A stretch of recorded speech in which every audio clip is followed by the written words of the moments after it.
Ever find yourself like scrolling through those celebrity gossip sites? Oh, absolutely. Who hasn't? Right. And you see those headlines, about some court case or a public apology, and you kind of wonder what's actually going on behind the scenes. Totally. It's like a tiny glimpse into a whole other world. Exactly. So today, we're grabbing one of those like seemingly random celebrity news bits and using it to dive into something a little deeper. I like it. A deep dive. Let's do it. We're talking family dynamics, public image, the whole shebang. And our source material might surprise you.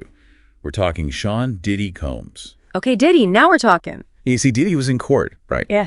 And just Jared, the website, they ran this piece, and it wasn't like the legal stuff that caught our eye. Okay, so what'd they focus on? His family. Yeah. All 6 of his kids were there, plus their mom, all showing support. Wow, all of them. That's a statement. Right. And it got us thinking, what's the message here? It's got to be deliberate, right? I mean, having your entire family there, especially with something as potentially messy as a court appearance, it's a united front. Like, we're good, we're strong, no matter what. Yeah. So how much do you think that influences how we see Diddy? Yeah.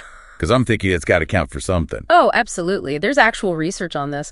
When people see someone with like a loving family around them, especially during tough times, it makes them more sympathetic. So it's not even just like a legal strategy. It's a whole PR play. 100%.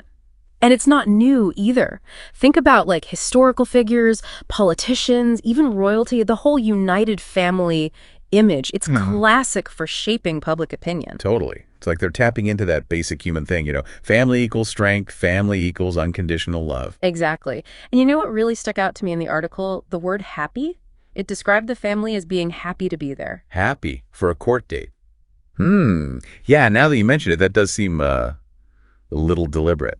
Right. It frames the whole thing so positively. It's almost like celebratory. Which feels kind of manipulative when you think about it. Like they're trying to control how we interpret this whole situation. Well, that's the media game, right? Yeah. Like, the language they use, it subtly guides our understanding of events, and it's even more pronounced with public figures, I think. So how do we, as people reading this stuff, how do we make sure we're not being played? That is the question, isn't it? Honestly, it comes down to media literacy.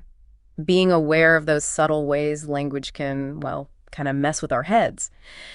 And remembering that these public figures, they've got complex lives just like us. We only see a tiny sliver. Man, I'm looking at these headlines way differently now.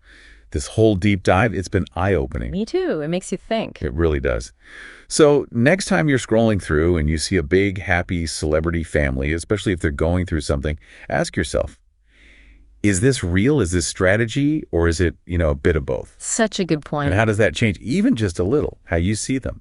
Yeah. Something to ponder, right? Definitely. Thanks for diving in with me on this one. It's been fascinating. Anytime. I'm always up for a good deep dive.